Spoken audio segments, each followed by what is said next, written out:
5 வருடத்தில் கடந்த ஆட்சி என்ன செய்துள்ளது என்பது விரைவில் வெளிச்சத்திற்கு வரும் என்று அமைச்சர் மரிய வில்சன் தெரிவித்துள்ளார். சென்னை ஆர்கே நகரில் நடைபெற்ற பொதுக்கூட்டத்தில் நிதியமைச்சர் மரிய வில்சன் திமுக அரசை கடுமையாக விமர்சித்தார். அப்போது அடுத்த சட்டமன்ற கூட்டத்துடன் பட்ஜெட் தாக்கல் செய்யப்பட உள்ளதாகவும், மேலும் மதுரை மாநகராட்சி மற்றும் இந்து சமய அறநிலைத்துறை தொடர்பான ஊழல் விவகாரங்கள் ஒவ்வொன்றாக வெளிச்சத்திற்கு வரும் என்றும் தெரிவித்தார். ஊழல் இல்லாத நிர்வாகத்தை வழங்குவதே தங்கள் நோக்கம் என்றும் அமைச்சர் கூறினார். அடுத்த சட்டமன்றம் வருது, இருங்க, இந்த வருது பட்ஜெட் செஷன் வந்துகிட்டு இருக்கு. ஒரு பிஎஃப் தானே சொன்னாரு பார்ட்டி ஃபண்டுன்னு.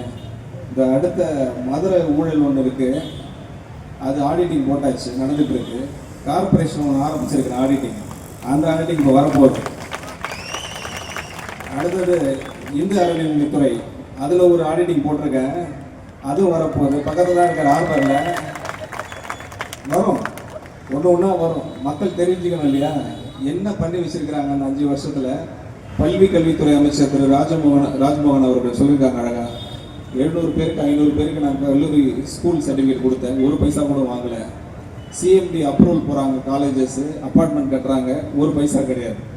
நீ கரப்ஷனே கிடையாது. கிளீன் டிரான்ஸ்பரண்ட் கவர்மெண்ட் நம்ம தலைவர் கொடுத்துட்டு, கிளீன் டிரான்ஸ்பரண்ட் கவர்மெண்ட்.